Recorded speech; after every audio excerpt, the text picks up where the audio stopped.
हाँ जी बच्चे, आज हमने इसके पाठशाला से हाथ जोड़ी इसके क्वेश्चन आंसर डिस्कस करने हैं। मैंने आपको जो है 5 क्वेश्चंस का आपका पीडीएफ भेजा। 5 क्वेश्चन जो है आपने कॉपी में करने हैं और लिखने भी हैं और याद भी करने हैं, ठीक है। तो अब हम इन प्रश्नों को डिस्कस करते हैं। हाँ जी, इसका पहला प्रश्न है, झिलमिलाते सितारों की रोशनी में नहाया गंतोक। गंतोक मतलब गैंगटॉक, जहां पर लेखिका जो है घूमने गई थी। ये इसको कहते हैं यात्रा संस्मरण। क्या चीज है ये? यात्रा संस्मरण। तो यात्रा संस्मरण क्या होता है? जब हम किसी जगह की, किसी स्थान की यात्रा करते हैं। तो अब हम इसको पढ़ेंगे और इन प्रश्नों में से जरूर आता है एक प्रश्न सीबीएसई में, तो इनको आपने समझना है और याद भी करना है, ठीक है। चलिए, पहला प्रश्न है कि झिलमिलाते सितारों की रोशनी में नहाया गंतोक लेखिका को किस तरह सम्मोहित कर रहा है। ये क्वेश्चन हमने कल कर लिया था, लेकिन एक बार और देख लो कि रात्रि के समय आसमान ऐसा प्रतीत हो रहा था, प्रतीत मानो सारे तारे नीचे धरती पर टिमटिमा रहे हों। दूर ढलान लेती तराई मतलब नीचे उतरती हुई, उसमें सितारों के गुच्छे रोशनियों की झालर बना रही थी। रात के समय है जो है आसमान में आप देखो तो सारे तारे कैसे दिखाई देते, जैसे कि एक रोशनियों का गुच्छा हो और उनकी झालर बनी थी। रात के अंधेरे में सितारों से झिलमिलाता गंतोक लेखिका को जादुई एहसास करा रहा था। रात के सितारों में जो है गंतोक है वो एक जादू की तरह है, जो उसको महसूस हो रहा था, क्योंकि वो पहाड़ों में बैठी थी। और पहाड़ों में जो है एक तो मौसम है जो बहुत ही सुहावना होता है, ठंडा होता है। ऐसे में जो तारों भरी रात है, तो वो उसको जादू की तरह लग रही थी। और उसको जादू ऐसा सम्मोहित कर रहा था, सम्मोहित होता अपनी ओर खींचना, कि मानो उसका अस्तित्व मतलब उसको अपना आप भी भूल गया था, स्थगित सा हो गया था, उसको अपना आप भी भूल गया था, सब कुछ अर्थहीन हो गया था। उसकी चेतना शून्यता को प्राप्त हो रही थी, वो अपने आप को शून्य महसूस कर रही थी, मतलब प्रकृति में इस तरह से खो गई थी, अपने आप को शून्य महसूस कर रही थी। वह सुख की अंतरियता इंद्रियों में डूबी हुई थी, उसे जादुई उजाले में नहा रही थी, जो आत्मिक सुख प्रदान कर रहा था, जिससे कि उसे सुख महसूस हो रहा था। चलिए इसको पढ़िए। इस क्वेश्चन को कौन पढ़ेगा? हाँ जी बच्चे, अपना हैंड वो रेज कीजिए। कौन पढ़ेगा? कोई भी। आर्यन शर्मा, रीड करोगे आप? आर्यन शर्मा,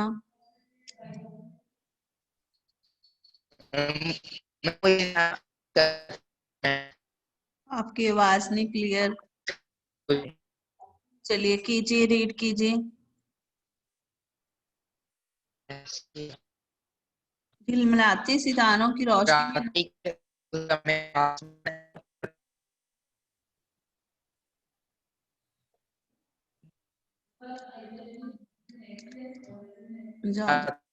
में आसमान आवाज नहीं आ रही आपकी, क्लियर नहीं आ रही आवाज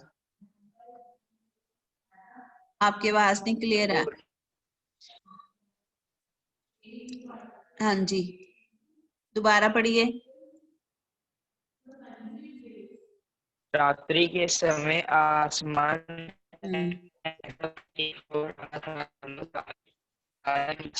पर टिमटिमा रहे हो। दूर ढाल लेती तराई पर सितारों के गुच्छे रोशनियों की एक झालर सी बन रहे थे। रात के अंधकार में सितारों से झिलमिलाते गंतोक लेखक को जुदाई एहसास करा रहा था। उसे यह जादू ऐसा सम्मोहित कर रहा था कि मानो उसका अस्तित्व स्थगित सा हो गया हो। सब कुछ अर्थहीन सा था, उसकी चेतना शून्यता को प्राप्त कर रही थी। वह सुख की अंतर्प्रेता अंतर्प्रियता में डूबी हुई उस जादुई उजाले में नहा रही थी जो उसे अंतिम सुख प्रदान कर रही थी। आत्मिक सुख। अब देखो, आपने पढ़ा लेखक, लेखक नहीं लेखिका। फिर उसने आपने पढ़ा कि अस्तित्व, स्थगित, ठीक है। फिर है शून्यता, फिर है आत्मिक सुख। चलिए इसको दोबारा पढ़िए, कौन पढ़ेगा अच्छे से? कौन पढ़ेगा? चिराग आप पढ़ोगे? चिराग, आज बॉयज की टर्न है, सारे बॉयज ने पढ़ना है। चिराग चलिए पढ़िए इस प्रश्न को। दूसरे प्रश्न को पहला दोबारा पढ़ना है। झिलमिलाते सितारों की रोशनी। उत्तर पढ़ चुका है, क्वेश्चन भी? प्रश्न भी पढ़ो, उत्तर भी क्या मैम? पढ़िए। झिलमिलाते सितारों की रोशनी में नहाता शिक्षक को किस तरह सम्मोहित कर रहा था? उत्तर, रात्रि के समय आसमान ऐसा प्रतीत हो रहा था मानो सारे सितारे नीचे धरती पर टिमटिमा रहे हो। दूर ढलान ले तराई पर सितारों के गुच्छे रोशनियों की एक झालर सी बना रहे थे।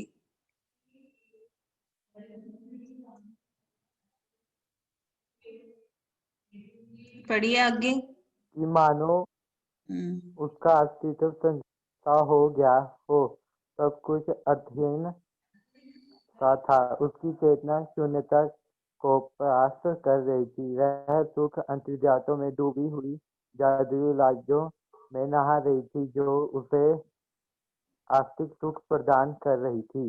पढ़ लिया। अभी भी आपने भी ठीक नहीं पढ़ा। अमन सिंह आप पढ़िए।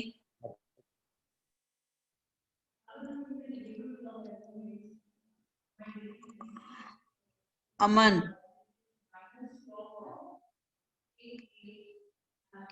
अमन सिंह, दीक्षांत। Yes ma'am. हाँ जी अमन पढ़िए पहला प्रश्न। पहला क्वेश्चन। हाँ जी, एक मिनट। स्क्रीन से पढ़ो, स्क्रीन में सब दिख रहा है आपको। झिलमिलाते सितारों की रोशनी में नहाया गंतोक ले पढ़ रहा हूँ मैम। झिलमिलाते सितारों की रोशनी ने नहाया गंतोक लेखिका को किस तरह सम्मोहित कर रहा था? रात्रि के समय आसमान ऐसे प्रतीत हो रहा था मानो सारे तारे नीचे धरती पर टिमटिमा रहे हों। दूर ढलान लेती तराई पर सितारों के गुच्छे रोशनियों की एक झालर सी बन रहे थे। रात के अंधकार में सितारों से झिलमिलाता गंतोक लेखिका को जादुई एहसास कर रहा था। उसे यह जादू ऐसा सम्मोहित कर रहा था कि मानो उसका अस्तित्व स्थगित सा हो गया हो, सब कुछ निर्थहीन सा था। उसकी चेतना शून्यता को प्राप्त कर रही थी। वह सुख की अंतर्दृढ़ता में डूबी हुई उस जादुई उजाले में नहा रही थी। उसे आत्मनिक मुख सुख प्रदान कर रही थी। अब देखो आपने यहाँ गलत पढ़ा, एक झालर सी बन रही थी। सितारों के गुच्छे रोशनियों की एक झालर सी बना रहे थे, ठीक है। फिर एहसास करा रहा था, झिलमिलाता गंतोक लेखिका को जादुई एहसास करा रहा था और ये जादू उसे सम्मोहित कर रहा था। उसका अस्तित्व भी स्थगित हो गया था, मतलब वो अपने आप को भी भूल गई थी। सब कुछ अर्थहीन था। उसकी चेतना मतलब उसकी जो बुद्धि थी वो भी, उसने दिमाग ने भी काम करना बंद कर दिया था, शून्य हो गई थी वो। उसके सुख इंद्रियों को, उसकी जो इंद्रियां हैं सारी, तो वो सारी सुख में डूबी हुई थी और वह उसके उजाले में नहा रही थी और उसकी आत्मा को सुख मिल रहा था उससे, ठीक है। मतलब कि वो प्रकृति में इस तरह खो गई थी कि वो अपने आप को भूल गई थी। और सितारों के गुच्छे हैं जो वो बहुत एक रोशनी की झालर बना रहे थे। रात के समय गंतोक है जो वो इतना सुंदर दिख रहा था कि वो अपने आप को अर्थहीन महसूस कर रही थी, शून्य हो गई थी, और उसकी इंद्रियां हैं जो उस उजाले में डूब गई थी और उसकी आत्मा को सुख दे रही थी। ठीक है, चलिए अगला प्रश्न पढ़ती है। गंतोक को मेहनतकश बादशाहों का शहर क्यों कहा जाता है? गंतोक को मेहनतकश बादशाहों का शहर क्यों कहा जाता है? मेहनतकश बादशाहों का शहर क्यों कहा गया है? क्योंकि वहां पर जो काम करने वाले हैं वो बहुत हार्ड काम करते हैं। गंतोक को सुंदर बनाने में वहां के निवासियों ने विपरीत परिस्थितियों में अत्यधिक परिश्रम किया है। मतलब गंतोक को सुंदर बनाने के लिए वहां के जो लोग हैं उन्होंने बुरे हालातों में भी बहुत अधिक काम किया है। ठीक है, बहुत अधिक काम किया है। पहाड़ी क्षेत्र होने के कारण पहाड़ों को काट कर रास्ता बनाना पड़ता है। ठीक है, और पहाड़ पर बैठी औरतें पत्थर तोड़ती हैं। उनके हाथों में कुदाल होता है और हथौड़े होते हैं। कईयों की पीठ पर तो बच्चे भी बंधे होते हैं। ठीक है, जहाँ वो काम करती रहती हैं। हरे भरे बगानों में युवतियां बोक्कू पहनकर चाय की पत्तियां तोड़ती हैं। मैंने बताया था जो सिक्किमी परिधान होता है उसे कहा जाता है बोक्कू। और बच्चे भी अपनी माँ के साथ काम करते हैं। यहाँ जीवन बेहद कठिन होता है क्योंकि पहाड़ सब कुछ नीचे से उनको ऊपर लेकर जाना पड़ता है। खाना पीना, घर का सामान और इवन की पानी तक के लिए उनको दिक्कत होती है। तो वो सब कुछ नीचे से ऊपर लेके जाते हैं। सिलेंडर, खाने का सामान, सब्जियां, ठीक है, कोई भी घर की जरूरत है, आटा, ये सब चीजें उनको नीचे से ले जानी पड़ती हैं। इसलिए वहां पर जीवन बहुत कठिन है। वहां के लोगों ने इन कठिनाइयों के बावजूद भी शहर के हर पल को खूबसूरत बना दिया है। ठीक है, इसे इसलिए लेखिका ने इसे मेहनतकश बादशाहों का शहर कहा है। ठीक है, क्योंकि वहां के लोग हैं जो पहाड़ों को काट कर रास्ता बनाते हैं और ज्यादा काम तो है नहीं वहां पर। तो जो ये काम करते हैं पहाड़ों पर, औरतें हैं पत्थर तोड़ती हैं, उनके हाथों में हथौड़े होते हैं, कुदाल होते हैं, खोदने वाला जो औजार होते हैं, उनकी पीठ पर बच्चे बंधे होते हैं। सारा दिन वो काम करती रहती हैं। और कुछ चाय के बगान है, वहां पर पत्तियां तोड़ती हैं चाय की। और उन्होंने सिक्किमी परिधान पहना होता है, उसे बोकू कहा जाता है। बच्चे भी काम करते हैं, फिर भी उन्होंने इस शहर की खूबसूरती को बना कर रखा हुआ है, इसलिए इसे मेहनतकश बादशाहों का शहर कहा गया है। ठीक है, चलिए अब कौन पढ़ेगा? आदर्श, चलिए आप पढ़िए ये वाला सेकंड प्रश्न। Yes ma'am. हाँ जी, पढ़िए। गंतोक को सुंदर बनाने के लिए वहां के निवासियों ने विपरीत परिस्थितियों में अत्यधिक श्रम किया है। पहाड़ी क्षेत्र के कारण पहाड़ों को काट कर रास्ता बनाना पड़ता है। पहाड़ों पर बैठकर औरतें पत्थर तोड़ती हैं। उनके हाथों में कुदाल व हथौड़े होते हैं। कईयों की पीठ पर बंधी टोकरी में उनके बच्चे भी बंधे रहते हैं और वे काम करते रहते हैं। हरे भरे बगानों में युवतियां बोकू पहने चाय की पत्तियां तोड़ती हैं। बच्चे भी अपनी माँ के साथ काम करते हैं। यहाँ जीवन बेहद कठिन है, पर यहाँ के लोगों ने इन कठिनाइयों के बावजूद भी शहर के हर पल को खूबसूरत बना दिया है। इसलिए लेखिका ने इसे मेहनतकश बादशाहों का शहर कहा है। हाँ जी, समझ आ गया ये प्रश्न सबको? समझ आया बच्चे? बोलिए, ये प्रश्न याद हो गया सबको? हर्ष, बोकू क्या होता है? हर्ष, यस मैम। बोकू किसे कहते हैं?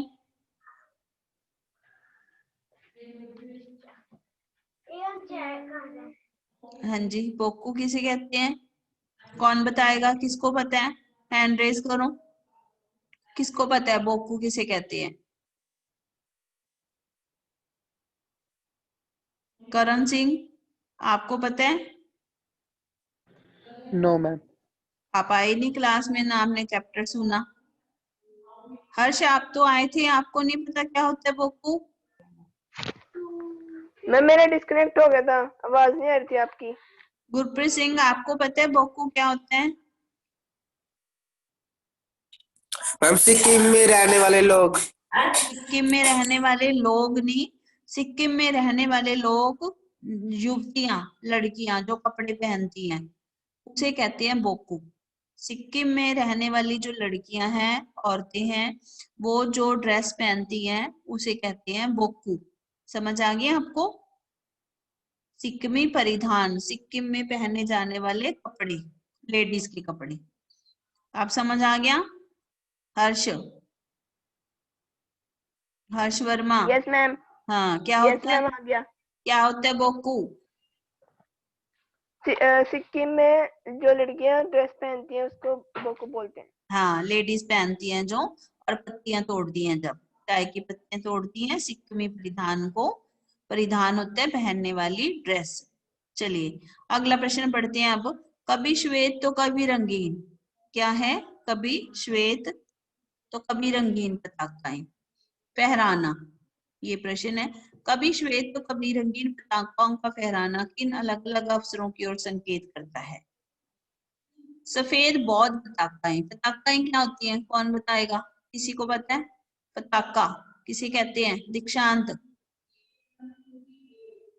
कौन बता सकता है पताका किसे कहते हैं? हाँ जी, कोई बता सकते हैं? सैफ, पताका क्या होता है?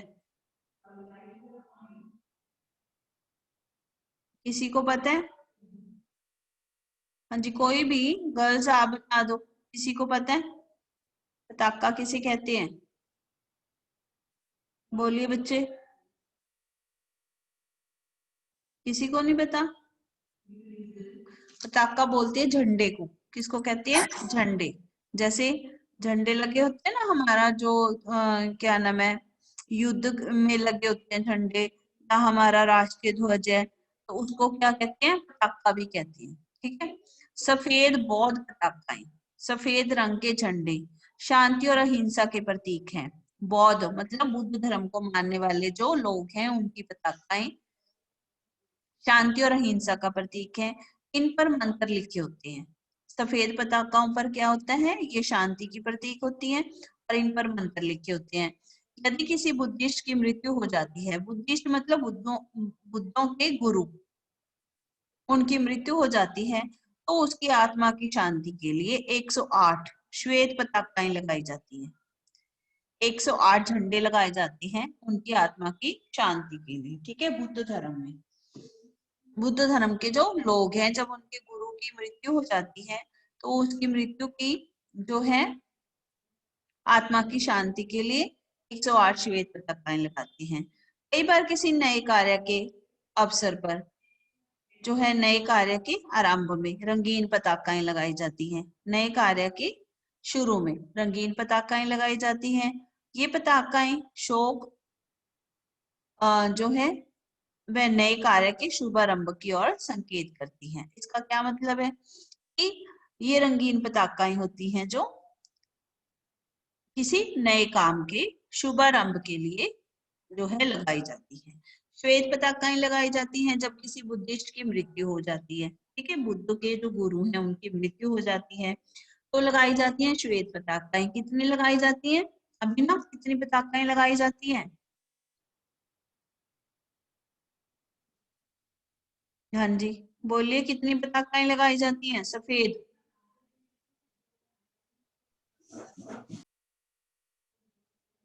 बोलिए बच्चे, कितनी पताकाएं लगाई जाती हैं बुद्धिस्ट की? 108।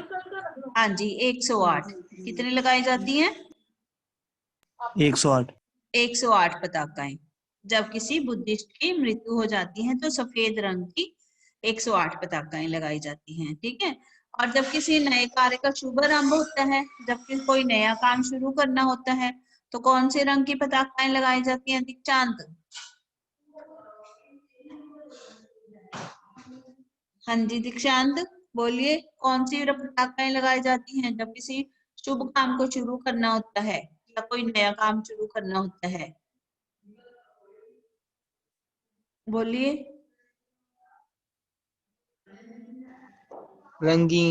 रंगीन पताकाएं। कौन सी पताकाएं लगाई जाती हैं? तब रंगीन पताकाएं लगाई जाती हैं।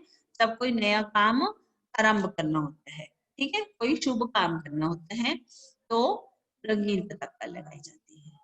समझ आ गया ये प्रश्न? अगला प्रश्न हम देखते हैं। जितेन नारगी जो है, सिक्किम की प्रकृति, वहां की भौगोलिक स्थिति और जनजीवन के बारे में क्या महत्वपूर्ण जानकारियां दी? जितेन नारगे ने सिक्किम की प्रकृति और जितेन नारगे ने सिक्किम की प्रकृति, वहां की भौगोलिक स्थिति और जनजीवन के बारे में क्या जानकारियां दी? नारगे कौन है? जितेन नारगे कौन था? कौन है भी जितेन नारगे? बताइए जरा, हमने चैप्टर पढ़ा, जितेन नारगे कौन है? हाँ जी, कौन बताएगा? जितेन नारगे कौन है? सैफ, जितेन नारगे कौन है? बोलिए। Driver ma'am. ड्राइवर और गाइड। कौन है वो? गाइड है उनका, ठीक है। जितेन नारगे कौन है? गाइड है, ड्राइवर भी है और गाइड भी है उनका।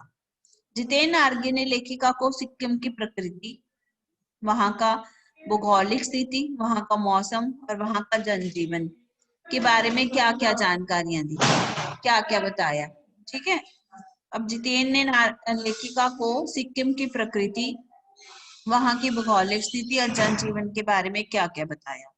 नारगे के अनुसार सिक्किम के रास्तों में हिमालय की गहनतम घाटियां और फूलों से लदी वादियां मिलेंगी। उसने बताया जब आप हिमालय की ओर जाओगे तो सिक्किम के रास्ते में गहनतम, बहुत गहरी गहरी घाटियां होंगी और फूलों से लदी हुई वादियां मिलेंगी, ठीक है। फूलों से लदी वादियां होंगी और हिमालय की घनी घनी घाटियां होंगी।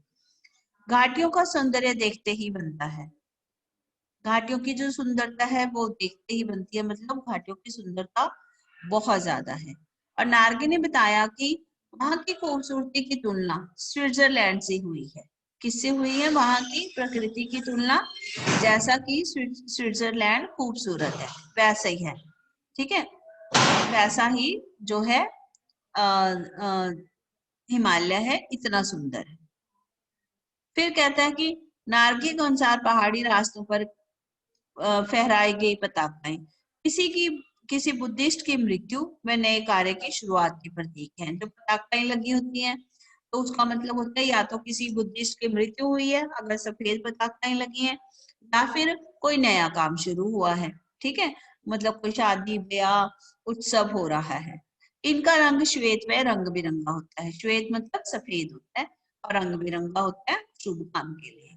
सिक्किम में घूमते चक्र भारत के अन्य स्थानों व्यापक आस्था, विश्वास, अंधविश्वास, पाप पुण्य की अवधारणाओं की तरह ही है। अगर हम यहाँ रहते हैं पंजाब में, हिमाचल में, हरियाणा, पंजाब में, हरियाणा में कहीं भी रह रही है तो हमारा वो ईश्वर के प्रति विश्वास तो बना ही हुआ है, ठीक है। चाहे आप कहीं भी जाकर हो तो सब लोगों का ईश्वर में आस्था बनी हुई है।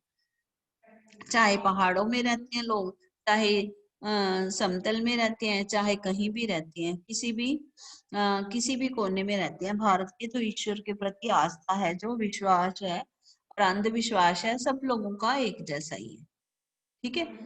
कुछ वही विश्वास मानते हैं, वही चीजें अंधविश्वास में भी है, मतलब सब जगह ऐसे ही लोग हैं, सबकी अवधारणाएं एक जैसी है, सबकी सोच एक जैसी है। और वहां की युवतियां बोक्कू नाम का सिक्किमी परिधान डालती हैं। क्या बताया जितेन ने अब कि सिक्किम का परिधान डालती हैं वहां की स्त्रियां, तो उसे बोक्कू कहते हैं, जिसमें उनके सौंदर्य की छटा निराली होती है। वहां के घर घाटियों में ताश के पत्तों की तरह दिखते हैं और घर ऊंचाई पर जाकर कैसे दिखते हैं? जैसे ताश के पत्ते हो। और वहां के लोग कैसे हैं? बहुत मेहनतकश हैं, बहुत मेहनत करने वाले हैं और उनका जीवन काफी मुश्किलों से भरा हुआ है, ठीक है। और स्त्रियां और बच्चे सभी काम करते हैं। स्त्रियां स्वेटर भी बुनती हैं, ठीक है, घर भी संभालती हैं, खेती भी करती हैं और पत्थर तोड़ने का काम भी करती हैं और सड़कें बनाती हैं। स्त्रियां सारे काम करती हैं, घर के भी, खेती बाड़ी भी, स्वेटर भी, और पत्थर तोड़ती हैं और सड़कें भी बनाती हैं। ठीक है, तो और उसने बताया कि बच्चों को बहुत ऊंचाई पर पढ़ाई के लिए जाना पड़ता है, पढ़ने के लिए उनको बहुत ऊपर जाना पड़ता है, क्योंकि वहां आसपास कोई स्कूल नहीं है। और सबके विषय में नार्गे ने लेखिका को बताता चला जा रहा था, रास्ते भर वो उनको बताता जा रहा था। चलिए गुरप्रीत, ये इस क्वेश्चन को पढ़िए। सारा, गुरप्रीत सिंह। मैं ऊपर कर दो थोड़ा। ऊपर करूं? फिर ऊपर मैम दिखा। ओके, ठीक है ठीक है। चलो पढ़ो। नागिन के अनुसार सिक्किम के रास्तों में हिमालय की गहनतमिक घटनाओं और फूलों से लदी वादियां मिलेगी। घाटियों का सौंदर्य देखते ही बनता है। नागिन ने बताया कि वहां की खूबसूरती की तुलना स्विट्जरलैंड की खूबसूरती से की जा सकती है। नागिन के अनुसार पहाड़ी रास्तों पर फहराई गई पताकाएं किसी बुद्धिस्ट की मृत्यु व एक नए कार्य की शुरुआत का प्रतीक है।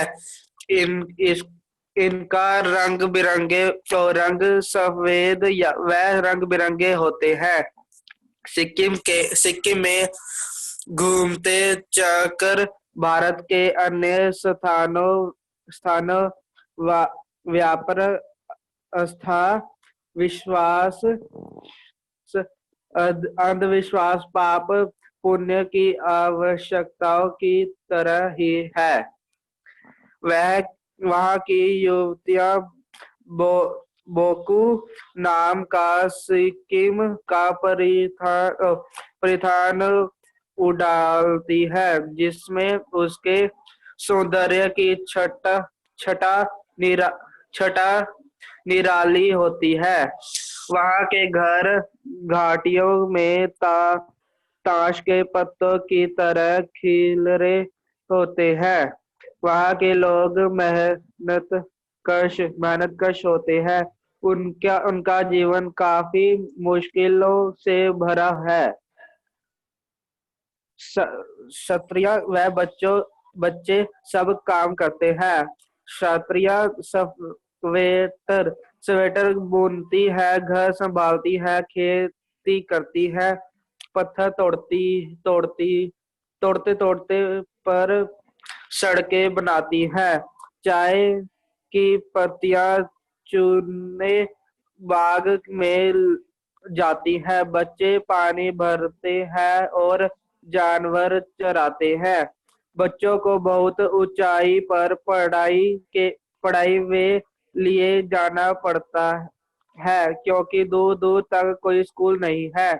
इस सब के विषय में नागिन लेखक को बताता चला गया। हाँ जी, अब आपको समझ आए ये 4 क्वेश्चन। ये चारों क्वेश्चन आपने जो है लर्न करने हैं। ठीक है, तो जितेन ने क्या क्या बताया, एक बार बता दो मुझे, कौन बता सकता है? चिराग, क्या क्या क्या बताया जितेन ने? एक एक पॉइंट बताओ। क्या बताया दीक्षांत? क्या क्या बताया जितेन ने? कि जो है हिमालय का सौंदर्य कैसा है? स्विट्जरलैंड जैसा है।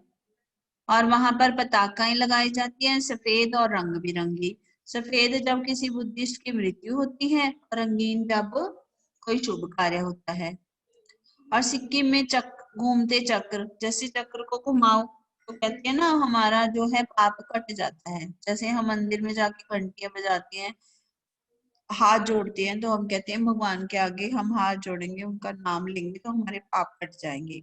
ऐसे ही सिक्किम में जो है चक्र को घुमाना होता है, और चक्र घुमाने से क्या होता है, वो सोचते हैं, उनका मानना है कि हमारे पाप कट जाते हैं। तो सभी में ईश्वर में सभी का विश्वास है, अंधविश्वास भी ऐसे ही है।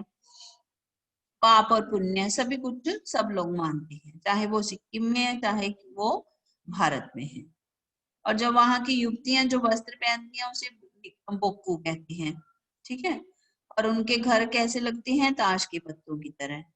और लोग कैसे हैं, मेहनतकश हैं। जीवन बहुत मुश्किल है, स्त्रियां बच्चे सब काम करती हैं, ठीक है। और स्त्रियां घर भी संभालती हैं और बाहर के काम भी करती हैं, पत्थर भी तोड़ती हैं, स्वेटर भी बुनती हैं, चाय की पत्तियां भी तोड़ती है। बच्चे पानी भरने का काम करते हैं और जानवरों को चराते हैं। बच्चों को पढ़ाई के लिए ऊपर ऊंचाई पर स्कूल में जाना पड़ता है, क्योंकि आसपास नीचे कोई स्कूल नहीं होता, ठीक है। तो ये सब बातें उसने लेखिका को बताई, जितेंद्र नार्गे ने लेखिका को, ठीक है। ये प्रश्न उत्तर भी आपने लर्न करने हैं और लिखने हैं। 1 से 4 तक आपने लर्न करने हैं और 1 से 5 तक आपने लिखने हैं, जो मैंने आपको भेजे, ठीक है। चलिए, गुड आफ्टरनून क्लास। हाँ जी, और किसी ने कुछ पूछना है बच्चे तो बता दो, अगर किसी को कुछ पूछना है तो। समझ आ रहा है चैप्टर आपको? बोलिए, समझ आ रहा है? एक बार वीडियो ऑन कीजिए, बताइए मुझे सभी बच्चे। Yes ma'am. हाँ जी, अपनी वीडियो ऑन कीजिए सभी बच्चे। हाँ जी, बताइए, एक बार मुझे अपनी शक्ल दिखाइए सभी। सबको समझ आ रहा है? दीक्षांत, अभिनव, गुरप्रीत, विधि, गर्ल्स अपनी वीडियो ऑन कीजिए। Yes ma'am. हाँ, बताइए मुझे चैप्टर्स और ये आ क्वेश्चन रहे हैं। आंसर भी समझ आ रहे हैं ना? ये चैप्टर में से क्वेश्चन जरूर आता है, तो इसके मैं क्वेश्चन साथ साथ लर्न भी करवा रही हूँ, ठीक है। तो आप लोगों ने ये क्वेश्चन आंसर लर्न भी करने हैं और इनको लिखना भी है। कल हम आगे करेंगे, ठीक है। चलिए, गुड आफ्टरनून बेटे।